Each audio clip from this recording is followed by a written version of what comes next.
Having reached the edge of the lake, we waited for the ferry to take us to the other side. Heinrich and I were sitting at the foot of a tree, Heinrich chipping a wooden stick with his puko. The other men of the platoon were scattered around the little landing stage with its small stock of ammunition boxes, fodder for the mules, and gasoline for the boats. We were watching the ferry as it glided towards us. It cut a wide triangle on the smooth surface, which reflected the sky with all the fancy colours of this early hour. With the continuing lull in the artillery fire, we could hear the soft hum of the motor. A single figure stood at the stern of the raft-like structure, operating the tiller. It was a scene of absolutely compelling symbolism. I couldn't help saying to Heinrich, "Look at the ferryman. It's Karen conveying the poor souls across the river Styx. What have we got for an obolos to give him when it's our time?" Instantly I realized that I had missed the light touch I originally intended.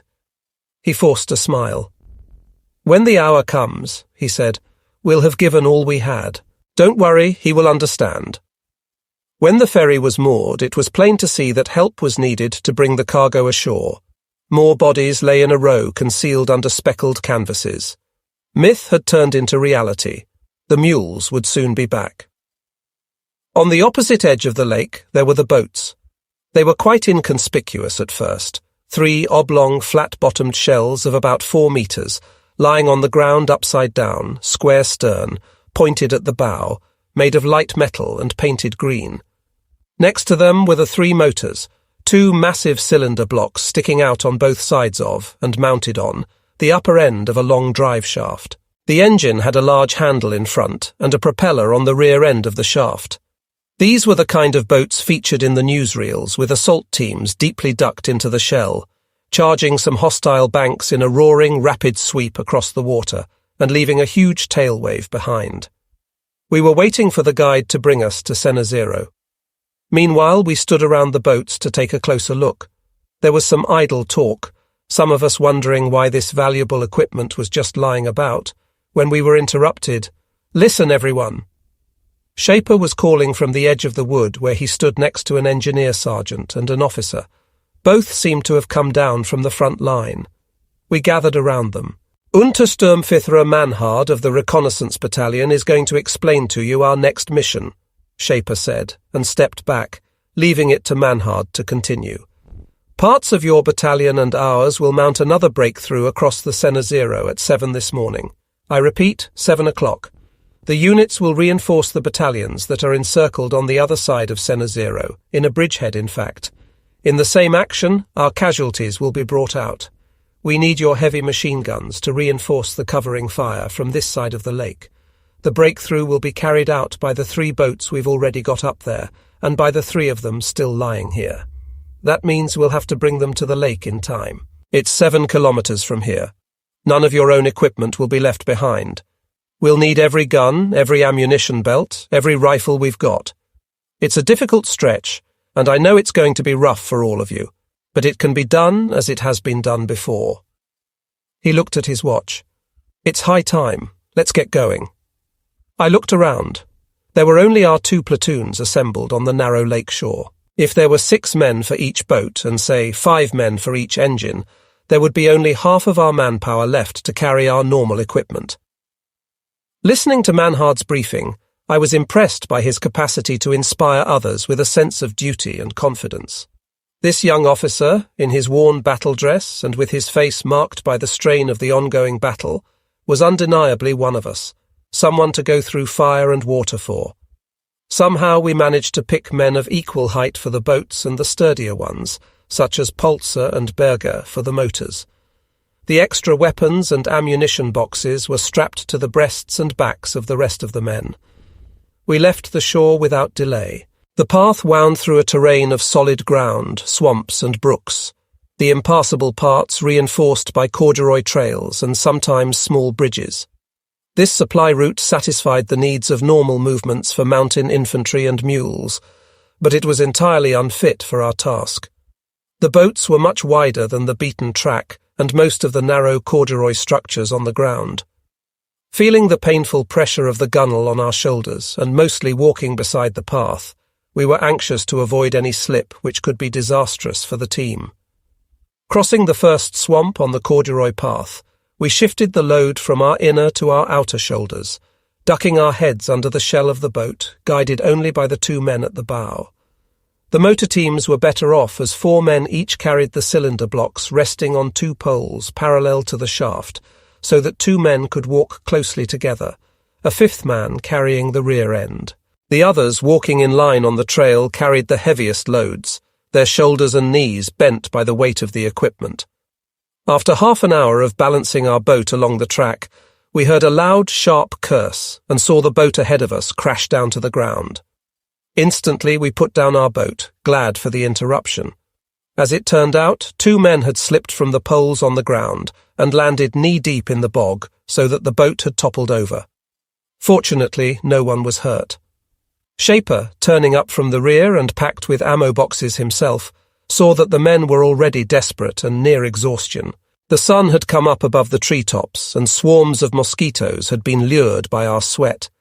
It was almost unbearable that we had gone only a small part of our way. "Come on, get going, don't lose contact. We'll take a break soon," Shaper said, and helped lift our boats onto our shoulders. The others took up their loads, and the train started to move again. From now on, swamps and small elevations took turns on our energy and patience. Coming out of a bog, we were glad for once to have solid ground under our feet, but then we had to stumble uphill over rocks and stumps. We took occasional breaks, but it was all the harder to lift our load again and to struggle along. Manhard, the engineer sergeant, and Shaper spotted those who stumbled and were having trouble struggling to their feet again. They managed to provide for each of them some kind of relief, exchanging one of the men under the gunwales or taking over an ammunition box for a while. This mission was pushing us to the limit. Our hearts pounded like pistons, the carotid arteries sticking out of our necks like rubber tubes gleaming with sweat. The ever-gnawing pain from the gunwales, the poles, and the straps tormented our shoulders. If only our feet could find firm and even ground. Instead, we had to put up with obstacles and spongy sod beside the path, and with slipping in the bog. Whenever that happened, all kinds of temperaments surfaced. Aggression, curses in various dialects and volume, the South Tyrolean for the ears of all others, an unintelligible, high-pitched rush of words, and then again quiet composure or endurance. In the end, nothing mattered any longer, but our tortured bodies mustered their last reserves to overcome our exhaustion, and our wild determination to take the boats to Senozero on time. We didn't give a damn about the harassing fire of the Russian artillery that kept coming down on us the more we progressed. We had become entirely indifferent to our own combat action lying ahead of us. We had also already forgotten about the column of the dead we had watched earlier that morning. Meanwhile, the boat teams were marching independently of one another, each entirely occupied with managing on its own. The intervals between our breaks became shorter and shorter. Manhard, like a sheepdog, kept herding the train together, encouraging, and, the closer we neared the end of our tour, reassuring us that we had almost made it. Somehow, indeed, we made it. Somehow, after 2.5 hours, we reached the landing place behind a rise that stretched along the south edge of Senozero. Numbed with exhaustion, we delivered the boats and the motors to the engineers, slammed ourselves into a bay that provided cover from the artillery fire, and lay prostrate on the ground, draining our canteens in long gulps. I was called in for a briefing and looked at my watch. 6 o'clock, still 1 hour to go. I looked for an opportunity to have a word with Manhard before he left, and before we were emplaced in our firing positions. I found him preparing for his mission. He was going with Hansen, our battalion who, he said, had been appointed to relieve the wounded commander of the enclosed strongpoint, and to take charge of our Kampfgruppe in the pocket. The men inside had been suffering for days from massive artillery and mortar fire, and holding their ground against continuous enemy attacks. The Russians, Manhard said, had briefly overrun some outer positions, and even advanced to the command post, but had eventually been thrown out in hand-to-hand fighting. As things were, Hansen's new assignment seemed to be a Himmelfahrtskommando. Manhard said he had to move on, pointing to a group of officers getting ready to embark on boats that were to form the first wave. Hansen was among them, looking just like one of us in his helmet, camouflage blouse, and a submachine gun hanging from his shoulder. Another one of them was our battalion surgeon. "Take care," Manhard said. I wished him good luck. My firing position was on the rise overlooking the lake. Right across the water, at a distance of 1 kilometre, was the hamlet of Senozero, where the men of our 2 battalions were fighting for their lives. The Russians had managed to block all overland access. Our breakthrough over the lake was to be launched from our landing place at an inlet to our left, concealed from the enemy's sight. Once the boats had come out from behind a rib jutting out into the lake, parallel to the south edge, they would have to cross the open water and be exposed to enemy fire. Our task was to suppress the machine guns across the lake to the right. Dazzled by the sun, I found it impossible, though, to spot them through my binoculars under their camouflage. We would have to wait for their tracers to betray their positions. Stricker rammed his mount into the soft ground on the rise.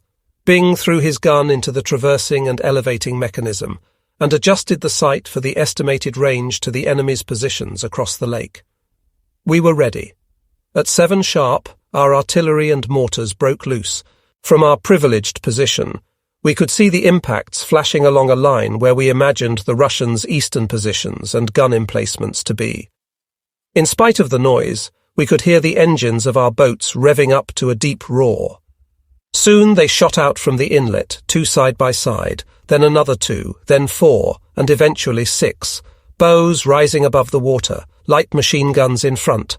The men crouched on the bottom, the propellers leaving white, foaming tail waves behind. Only the coxswains stood upright at the stern, both hands on their backs in a tight grip on the handles of the driving shafts mounted on rowlocks on the stern posts of the boats.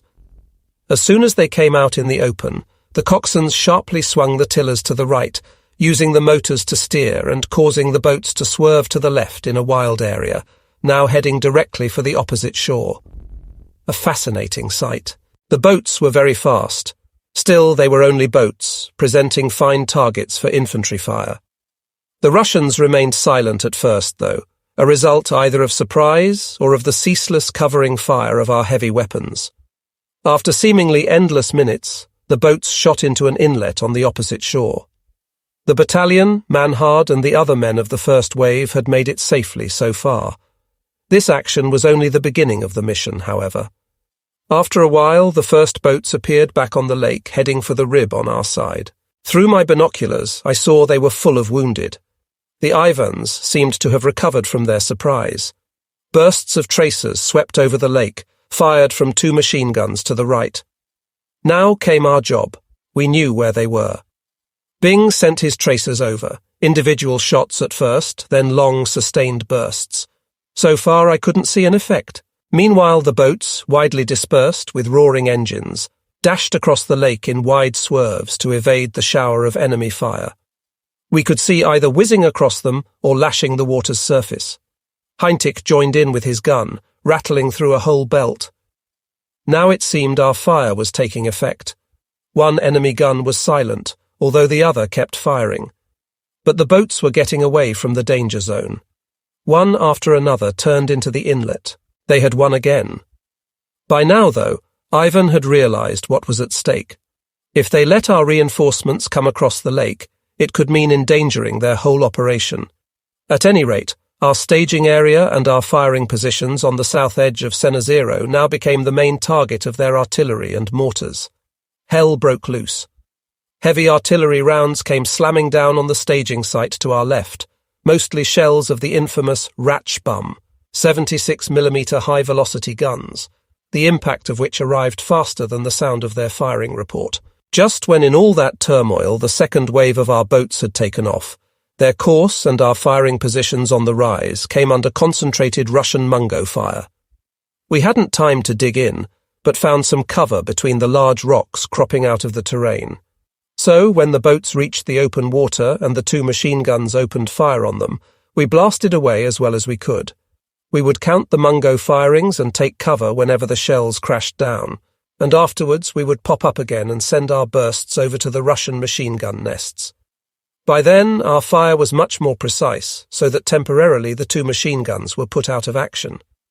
My full admiration is still with the coxswains of the engineer battalion, who, in stoic, upright positions at the stem, kept steering their boats through the hail of machine gun fire and the impacts of the falling mortar shells.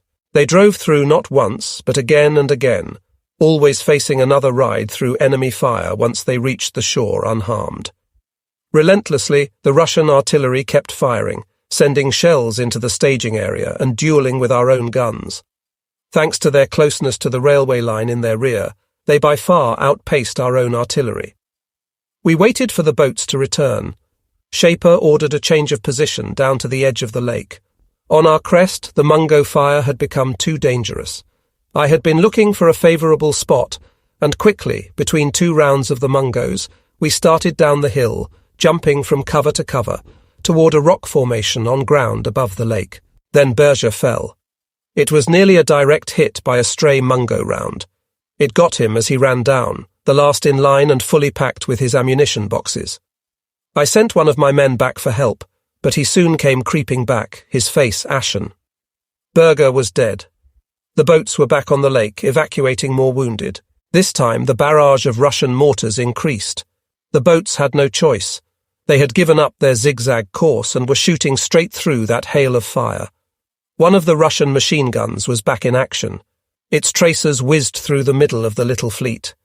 With the concentrated fire of our 2 guns, we silenced it again.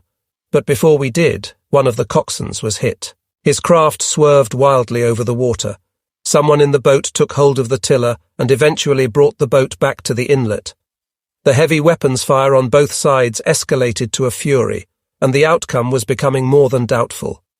At this moment, the Stukas came. It had been years since they had been in action in this sector. Normally they operated far off, mainly occupied with the American convoys on the Arctic Ocean. That they were sent to help us could only mean the army saw the whole front endangered if things went wrong at Cenozero. It was a formation of 3, looking like birds of prey with their gull wings, clumsy undercarriage and camouflage paint.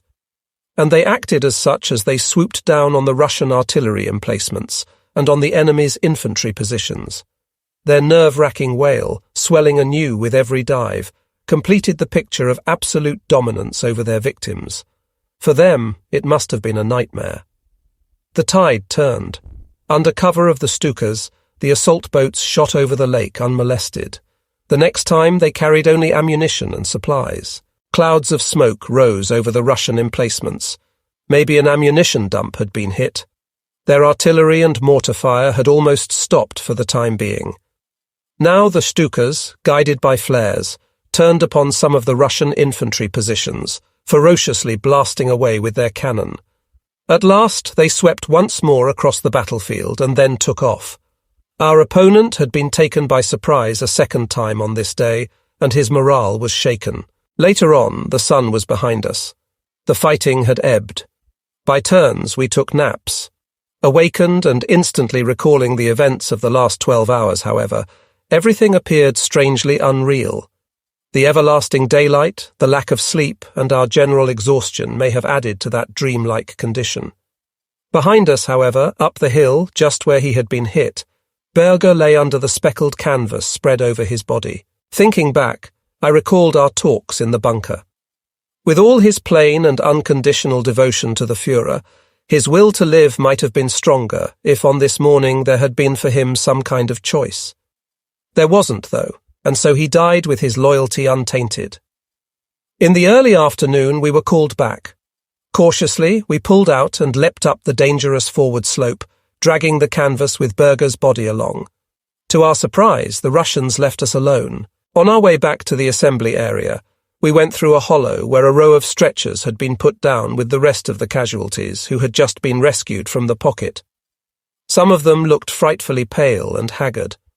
I saw the wounded commander who had been relieved. He was obviously unshaven for days and had one arm bandaged up. He was squatted by a young officer who was lying on a stretcher with a waxed face. The commander, seeing us pass by, asked us to move the stretcher out of the sun.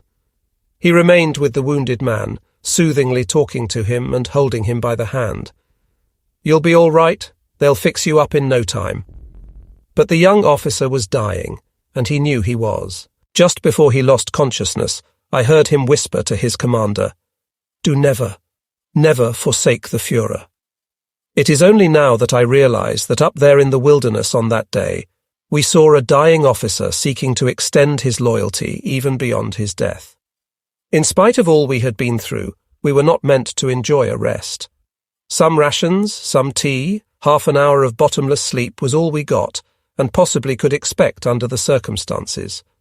There was another urgent mission waiting for us, and there were also the wounded who had to be brought back to the field hospital as soon as possible. What was there to say? Was any unit engaged in this operation better off? And weren't we lucky so far in comparison to the casualties that had been sustained by other units?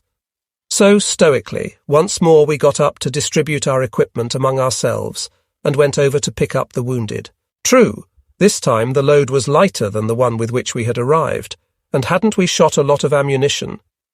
As we took up the stretchers and started balancing our moaning burden towards the path we had come up this morning, though, it was hard to believe we could do it again. We hadn't realized for days the full purpose of our next mission. We figured that the combat group at Cenazero, even with reinforcements, would be unable to break out of the pocket without massive help from the outside. Indeed, we thought our comrades inside would be lucky to escape annihilation. What we didn't know was that a battalion of SS Mountain Infantry Regiment 12 was working forward through the swamps on the northern edge of the lake to get the Russian attack force from the rear. Our task, as it turned out later, was to search the area south of Cenazero for the left flank of the Russians and launch holding attacks to bind its forces. After we had delivered the wounded at the landing place, we started back on the trail, but soon left it and turned eastward. From now on, we were moving into a region that was unknown terrain. Up to then, no one had bothered to carry out reconnaissance patrols in this area between Cenazero and Yeletsozero. It was considered impenetrable for any substantial force. The Jaeger are said to be a quick-moving unit in difficult terrain, but this terrain beat all we had experienced. The wood was full of all sorts of obstacles, trunks lying all over the terrain, underbrush, rocky barriers, water and bogs which, again and again, posed new problems for our progress. Pillars of old conifers scattered in the green surroundings, completely dried-up trunks with their bark long gone, and now showing a smooth, silver-grey surface, had been dead for a long time, but were in their stern erectness a symbol of perseverance in the harsh climate of this latitude. Except for the steady rumble of the artillery, the area was eerily still. The continual absence of darkness and the bizarre light of the sun lingering about the horizon for hours and hours added to the awe I think most of us felt as we penetrated this unknown wild. We were with the 13th Company, first in a single line following the trailblazers who had been sent ahead, and then in a skirmish line, stalking through the more open terrain. We had been walking for hours when we almost ran across a Russian supply route leading to the lake. We attacked instantly, and in no time a wild fight with all manner of small arms broke out. As the Ivan's resistance stiffened, we realized we had run into a reinforcement unit which we couldn't defeat. We withdrew and made ourselves invisible by digging in. We found a place for our gun on a rib with a good field of fire amidst the swampy ground. Improvised as this position was, we were to remain there for the next 6 weeks. While the fight for Cenazero went on, we did everything to make life for the Russians' left flank as uncomfortable as possible. During the first weeks, few days passed without attacks by one side or the other at this improvised front line. Our protection against artillery fire was poor. Because of the constant hostile fire, we couldn't even think of fortifications. Anyone moving in daylight in an upright position immediately took fire. Still, in the short hours of semi-darkness, we managed to cover our hole with a makeshift roof of poles and canvas to protect against the rain that had started, while underneath we constructed a grid to protect us from the water that accumulated in the bottom of our hole. The position remained throughout little more than a patrol post. Polzer was killed next, the second one of my gun crew to be lost at Cenazero. He went out of our life so quietly that at first we didn't notice. He was on guard duty when an artillery barrage started. The moment the fire stopped, I crawled from my hole and saw him sitting as usual behind our gun. When he didn't answer my call, I thought nothing of it. anxious to check up on the other ones first. It was only when I got on his side to peer over the parapet that I noticed him slumped into a heap, his cheeks ashen, his eyes staring into the void. A small wound at his left temple was the only sign of the shrapnel that had penetrated his skull, just under the brim of his helmet. By the end of July, the Russians stopped their attacks against our stronghold at Senozero. Our sister regiment had broken through the encirclement, reinforcements had gone in, and further Russian onslaughts against the bulwark, which had claimed so many lives on the Russian side, appeared fruitless. Our division had prevailed, and we were cited in the High Command's daily bulletin for it. At our front line, the Russians seemed to have vanished from the area. So after a few days, we started a major reconnaissance patrol into hostile territory, which lasted a full day. We advanced in wedge-like formation, stopping time and again, guarding and stalking on Indian warfare, we called it. We would search the greenness with binoculars for any distant enemy or conspicuous objects that possibly conceal a foxhole or a gun close by. We looked for a mound, strangely out of place, an upright trunk cut off head-high, underbrush that might turn out to be a screen, a piece of birch bark with a rectangular cutout, particularly hard to notice marks of our opponent's camouflage we had learned to look for. We were lucky on this day and managed to take some prisoners. In the short clash we had with the enemy, however, the Alter was wounded. A bullet in the arm smashed his upper arm bone. Heinrich was put in charge of the Alter's gun. Paradoxically, it was in a setting of great beauty that our mission neared its end. Ruska, the colour changes associated with autumn, had come to the wilderness between Senozero and Yeletsozero. It had emerged from the rains and the chilly nights of the end of August, an explosion of colours turning the green of the birches yellow, the feathery leaves of the mountain ashes pink, and the dark green bushes of mulberries and cranberries, covering most of the ground, flaming red. Now, in the bright sun that had come out again, even the thick layers of lichen on the rocks and on the trunks in decay were a rich copper patina. At that time, however, we didn't appreciate the glory of the setting. Our minds were occupied with our primitive environment and grim warfare. Having stayed there for so many weeks without relief, our life was wretched and reduced to the bare needs of survival, eating, keeping warm, resting, and still exercising the vigilance essential for staying alive in this Indian war. In particular, we were totally unaware of the greater events afoot at that time. It was only a few days later that things in Finland were to take an unexpected turn. The bugle call of taps is sounding from the tower of our new post. The solemn beauty of the signal, blown in a pure and stable portuto, invites all the men herded together in this compound, American soldiers and German prisoners alike, to a mood of calmness and melancholy. It is May now, the second year of our captivity. It's been over 2 months now since I finished the last chapter, the one about Senozero. The hospital cage at Romilly had been shut down as the PW camp quickly emptied. They say most of the prisoners have been turned over to the French, others have been discharged, such as the sick and those with some privileged status. Walter's Austrian citizenship, for instance, has miraculously been reinstated, and he has been consequently discharged. Most of us, the staff of the hospital, however, have been picked for service with the US military police school that is being set up here in Germany. Actually, we are some sort of a royal household, recruited from the human resources of the Romilly camp. Orderlies, ranging from butlers to footmen, waiters, male nurses, cooks and other kitchen personnel, craftsmen of all sorts, gardeners, musicians, a whole orchestra, coachmen, drivers, janitors, and so on. We are even liveried with neat GI clothes, adorned with a large white PW on the back, or dyed totally black. The new post is a former German Navy barracks, downriver from Bremen. Strangely enough, the Allied bombers left it almost unharmed, while razing the cities both north and south of us. The urban areas were particularly hard hit. Now the barracks' red brick buildings, home-like in comparison with the bleak French barracks, accommodate the US military police school, since we moved to this place during the first half of this month. We, the prisoners, put up our tents within a rectangular cage, surrounded by barbed wire and guarded by sentries stationed at the entrance and on 2 watchtowers, same as ever.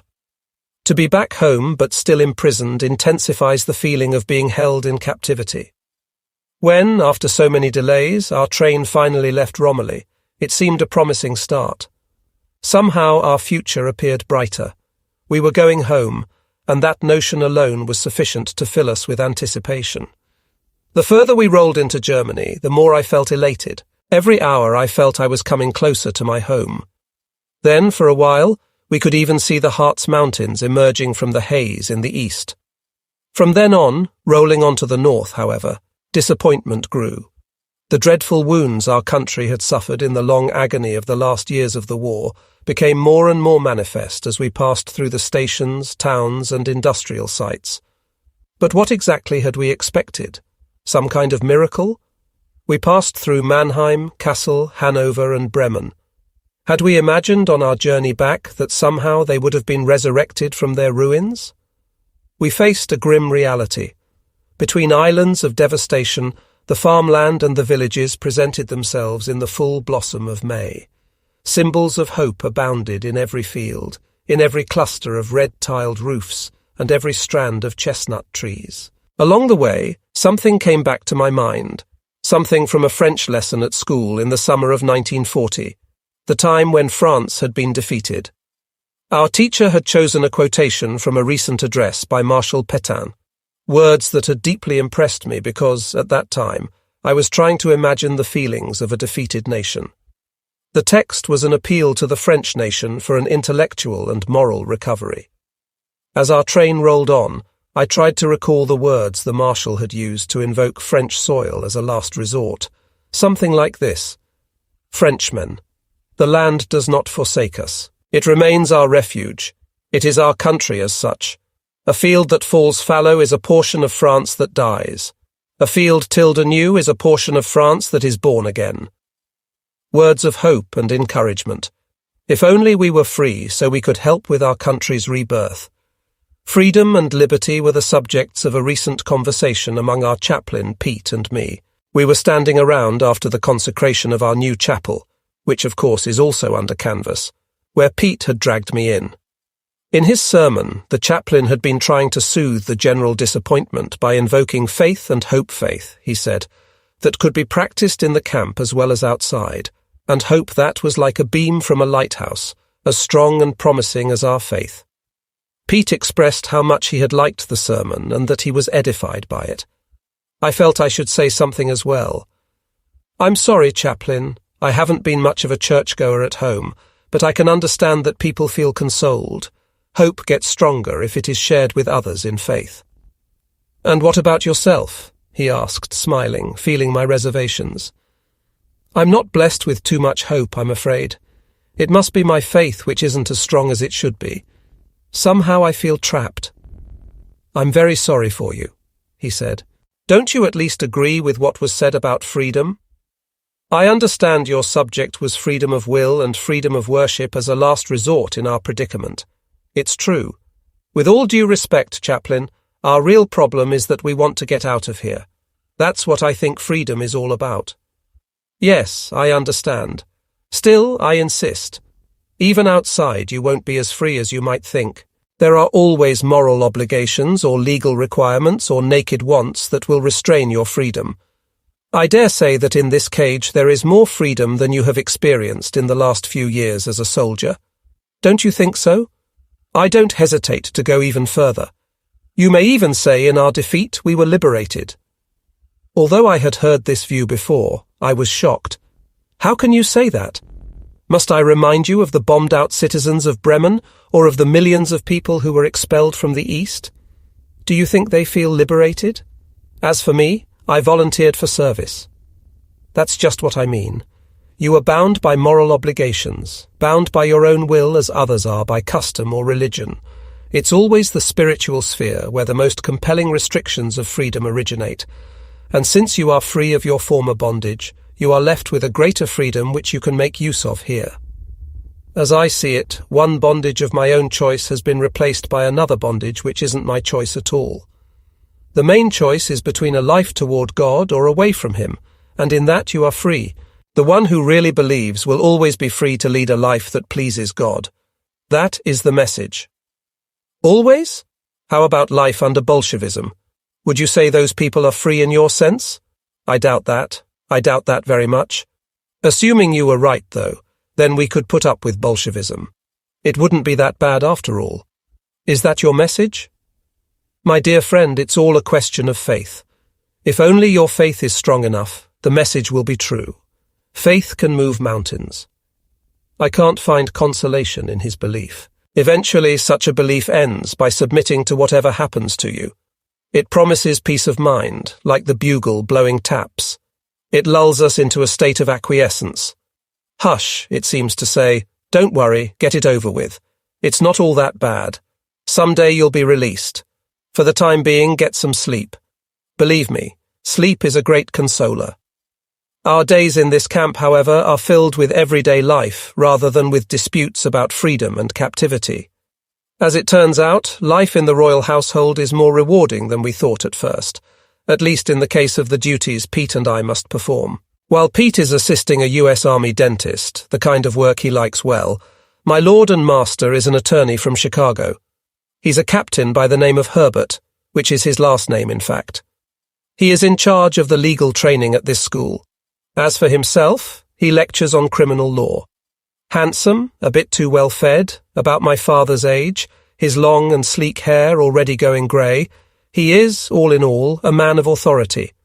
I'm typing his lectures on murder, manslaughter, robbery, larceny and so forth, but also some on criminal procedure. In the mornings he keeps pacing up and down in our office, dictating in his rich voice and rolling his R's, especially as in murder, deep in his throat, with great relish. My typing is poor, but that wasn't the point, as I learned at my first interview with him 6 weeks ago. What he apparently had difficulties with in finding among the post's military personnel, except for officers, was someone who was able to type his dictation without too many spelling mistakes, in particular when it came to Latin, Norman, or Saxon words or roots. My problem, on the other hand, was avoiding typing errors while trying with 2 fingers only to keep pace with his dictation. However, things turned out rather well. My work is giving me satisfaction. An entirely new field of knowledge is opening up. Looking at the world from the legal point of view, critically, impartially, factually, analytically, weighing and judging, all that has a certain appeal to me. It even begins to influence my thinking on the Nuremberg trials. Up to now, I just watched in bewilderment and dismay, unable to approach the subject in a rational way. Now, as I pick up more legal understanding each day, I become curious, which means open to perceiving it also as a legal procedure in which the wording of the statute, the elements of different crimes and rules of evidence become important. My new experience is some kind of legal education, however rudimentary, which interests me in the legal aspects of the trial and may lead to a sounder judgment than the one based on my hitherto strongly emotional attitude. I had my first lesson when, one night, Captain Herbert returned late to the office to fetch a text he had dictated that morning. He was pleased with the result and was in a jovial mood. Offering me a cigarette, he wanted to know how I liked my work with him. I said I found it interesting, and mentioned that it also made me wonder what the basis was of the war criminal procedure. This remark seemed, in turn, to interest him particularly. He sensed my doubts and invited me to put my questions forward quite frankly. It's hard for a German to believe in justice at the hands of a tribunal set up by the victors over the defeated, I said. Of course, the International Military Tribunal resulted from Germany's defeat, the captain conceded. Nonetheless, the political idea is not revenge, but prevention. It's our determination to get serious about banning future military aggression. Think of all the things our peoples had to go through in World War I and World War II. This must never happen again. Aggressors must be warned. It's a legal procedure all the same, not a mere political action. You mean because there is a statute? Why should the Germans be bound by it? We had no part in it. Isn't it questionable to prosecute defendants under a foreign law brought to their country? I'm afraid people will regard the statute and the procedure as merely a disguise. From the legal point of view, there's nothing wrong with an Allied statute on German war crimes. There's no way around the fact that with the fall of the Reich, the Allied forces have acquired the only state authority there is in this country. No doubt they were entitled to set up a legal framework for trying war crimes in Germany. The statute of the International Military Tribunal is as legal and binding as any law. But is it fair and just? I insisted. It was set up afterwards, wasn't it? There wasn't any war criminal code in the 1930s? I have read that by proceeding as they are violating an old legal principle, that a defendant may not be punished without being warned by law beforehand. They say this principle has come down to us from the Romans and is established in all civilized legal systems. That's a very formal objection.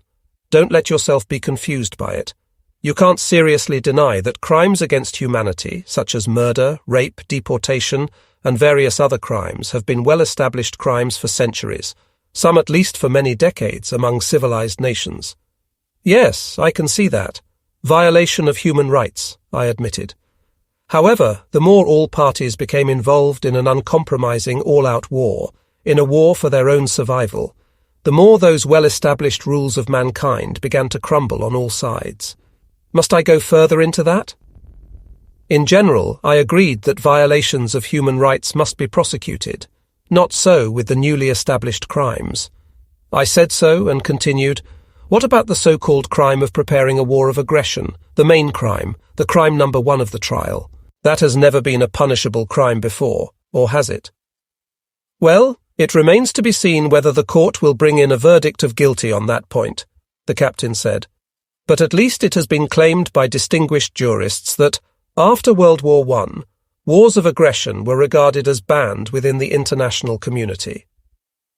I felt encouraged by the captain's quiet way of explaining the legal aspects of the procedure and continued my probe. There's another question that haunts me since I've read the notification of the International Military Tribunal in our cage back in France. The provisions on conspiracy and on the criminal character of certain organizations. What really upsets me is the obvious intention of criminalizing even regular combat units, such as the W-Ulfen-SS. On my mentioning the Waffen-SS, the captain's jovial manner became somewhat subdued. He continued, however, to play the role of tutor to pupil. You certainly are aware, he said, that the criminal character of the SS is obvious to most people nowadays, Germans and non-Germans alike, aren't you? Now it's my turn to ask. Do I need to go into that further? The court certainly will. I was on dangerous ground, but to break up our conversation at this point would have left too big a question mark in his mind, so I continued. Let me explain, sir. A friend of mine was an officer of the Waffen-SS, a man of irreproachable character and impeccable war conduct. He was killed in action. From what I have read in the papers, it must be concluded that if the court should pronounce the Waffen-SS guilty, he would become posthumously a criminal just by joining that branch of the forces in 1942. All the more, the survivors of these units would be considered criminals, regardless of their personal guilt. What about the principle of personal accountability you speak of in your lectures? How is it embodied in the statute of the International Military Tribunal? The captain got up and cast me a pensive glance. He went over to the shelf, looking for something special.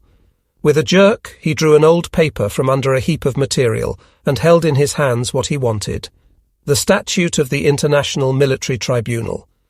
After some leafing through the document, he quoted from Article 9 and 10 of the statute.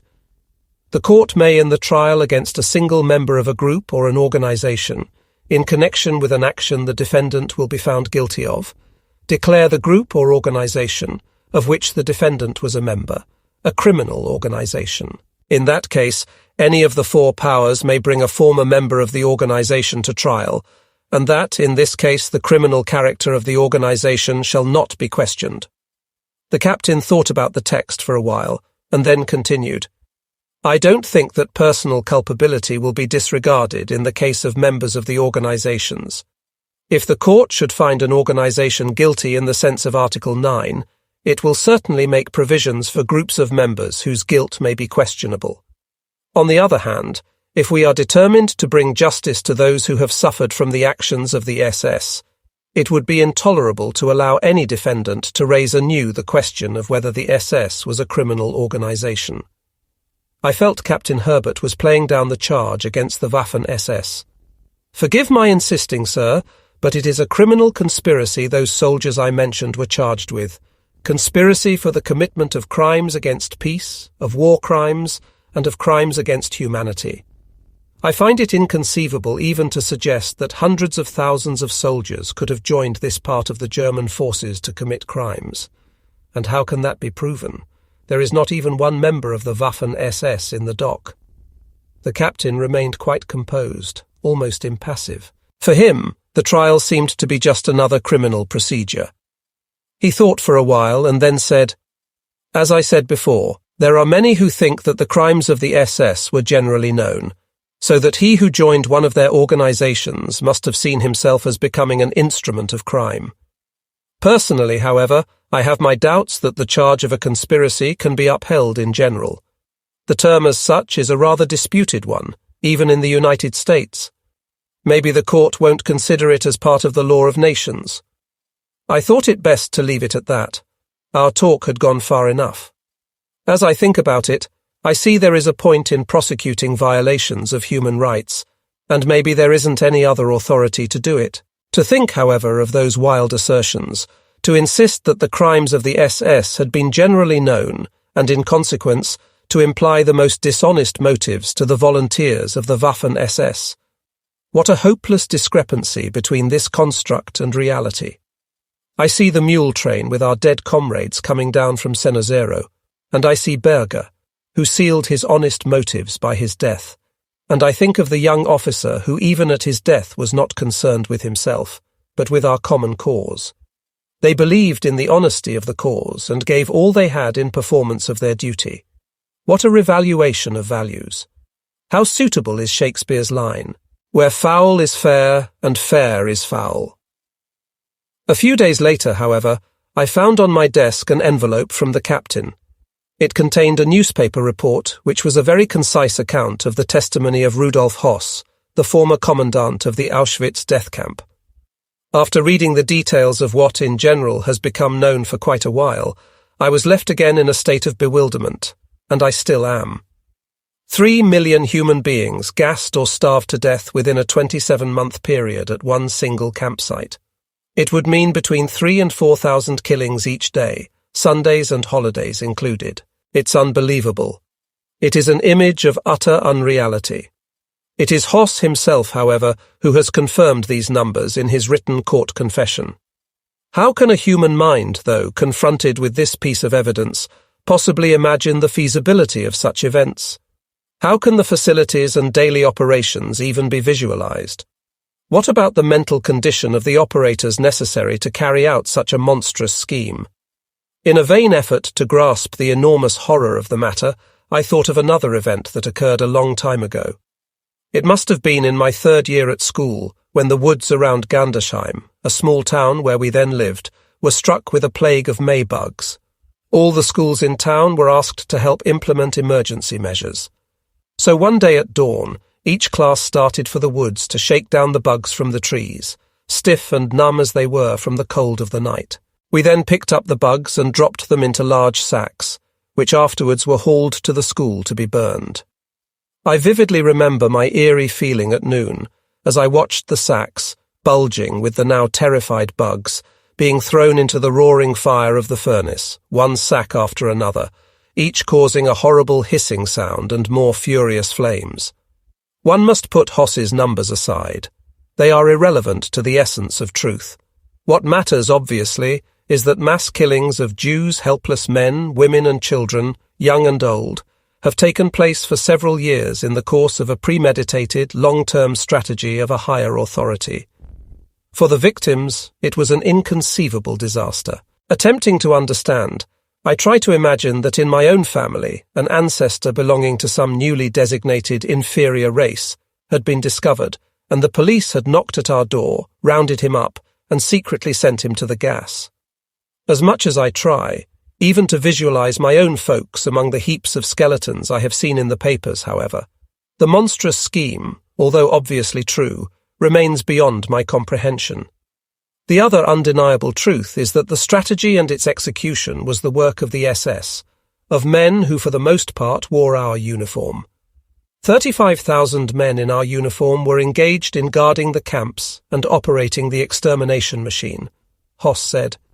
This constitutes a significant percentage of the Waffen-SS. Thinking back to the bleak morning on the railroad track in 1943, I now realize the sinister truth that loomed behind the scene. Accepting this truth, the charge of the Waffen-SS being a criminal organization becomes plausible, at least for one part. It seems it was our own leaders who, by integrating the concentration camp personnel into the Waffen-SS, gave cogency to that charge. It may even have been part of their scheme to have the combat troops appear as accomplices of the killings. There is another conclusion which, thanks to Hoss, I think must be drawn. A regime responsible for such a scheme of mass killings was corrupt to the core and did not deserve to survive.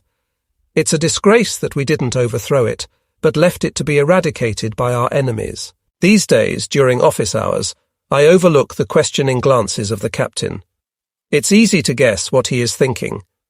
Whatever you may think of prosecuting criminal organizations and conspiracies, his expression says, the Waffen-SS is nothing to be proud of. At present, I have no answer to that. I must return to my work of remembrance and carry on with writing down what I have seen. The answer may come when I finish.